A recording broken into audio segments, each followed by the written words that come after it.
Hai guys, kembali lagi di channel YouTube Betania Kamarati.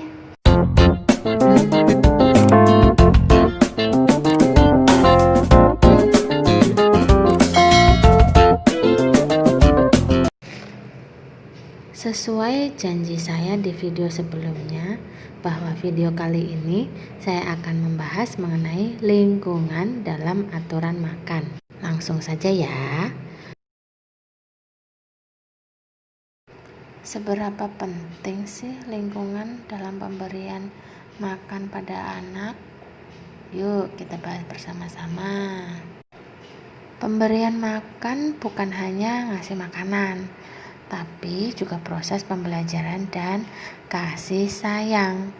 Lingkungan tentu harus dibuat menyenangkan agar anak tahu kalau makan itu ya memang menyenangkan. Seandainya setiap anak makan dipaksa, dimarahi, dicelotehi dan kawan-kawannya, tentu akhirnya akan tertanam di benak anak kalau makan itu menakutkan, membuat stres, dan lain-lain. Hal ini justru dapat membuat anak menjadi trauma ibu-ibu. Tapi kalau nggak dipaksa, nggak mau makan, gimana dong? Percayalah bu ibu, anak tidak mau makan, apalagi berkepanjangan itu, pasti ada penyebabnya. Bisa sesimpel tidak diberi kesempatan lapar karena jadwal makan tidak teratur dengan baik. Bisa juga karena sedang sakit, tumbuh gigi, atau makanan yang kurang enak rasanya, sehingga makanan perlu ditambah bumbu. Atau bisa juga masalah lain yang harus dievaluasi oleh dokter. Kenapa makan tidak boleh ada distraksi? Distraksi berupa mainan, gadget, TV, YouTube, jalan-jalan, odong-odong, dan lain-lain membuat anak tidak fokus makan. Ingat kan, kalau makan itu adalah proses belajar. Untuk belajar makan dengan baik, anak tentu harus fokus dong pada makanan. Setuju nggak bu? Ambil contoh nih ya, misalkan nonton TV. Buat anak, nonton TV tentu lebih menyenangkan dan menyita perhatian dibandingkan makan. Akhirnya anak kadang tidak sadar kalau sedang disuapi makan karena lebih fokus ke acara TV. Kadang lupa dikunyah, kadang lama sekali diemut. Tapi yang jelas anak jadi nggak ngeh rasa lapar dan kenyang karena fokusnya ke hal lain.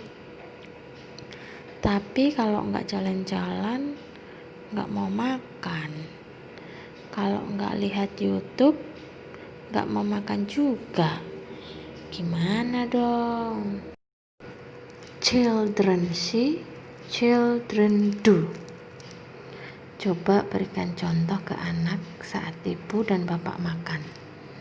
Makan bareng di meja makan tanpa distraksi apapun.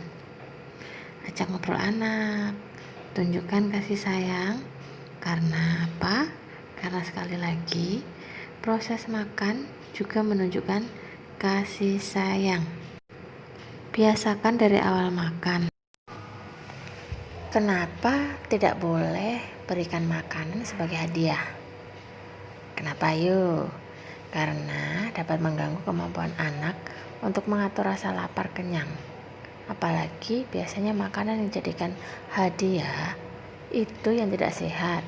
Contohnya seperti chips, soda, permen, dan lain-lain. Selain pemberian makan yang tidak sesuai aturan makan, pemberian makan yang tidak sesuai umur juga dapat menyebabkan inappropriate feeding practice. Contohnya apa? Ada yang tahu ibu-ibu? Misalnya tekstur nih. Masih ingat nggak kalau tekstur MPASI harus diberikan sesuai usia kan?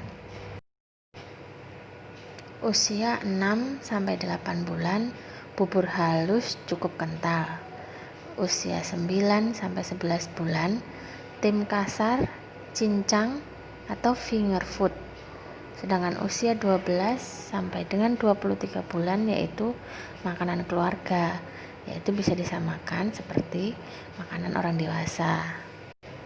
Kenapa sih tekstur harus disesuaikan dengan usia?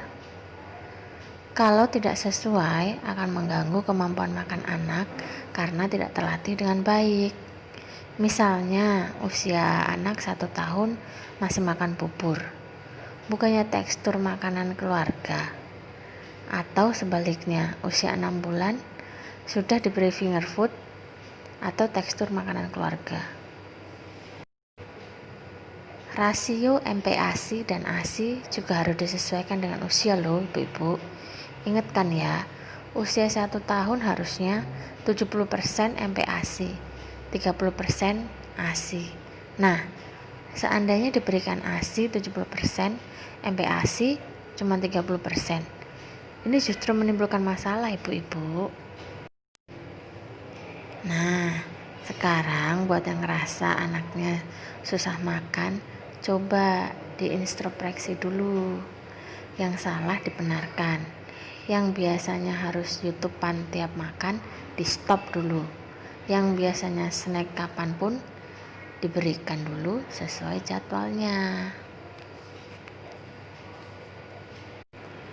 Terus gimana kalau udah pakai aturan makan tapi tetap aja anak gak mau makan? Udah dijadwal tapi kayak gak ada rasa laparnya. Udah tanpa distraksi tapi masih aja diemut. Padahal aturan makan semua sudah diikuti. Kunci utama adalah sabar. Sabar adalah yang bisa dilakukan. Kemudian setelah itu segera konsultasi ke dokter ya. Oh iya, salah satu aturan makan adalah berkesempatan anak makan tanpa harus sedikit-sedikit dibersihkan mulutnya dan meja makannya.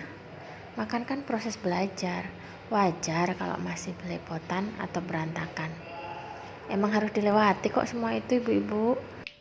Kalau sedikit-sedikit dibersihkan, sama dengan memburu-buru proses ini agar cepat selesai. Betul apa betul ibu-ibu?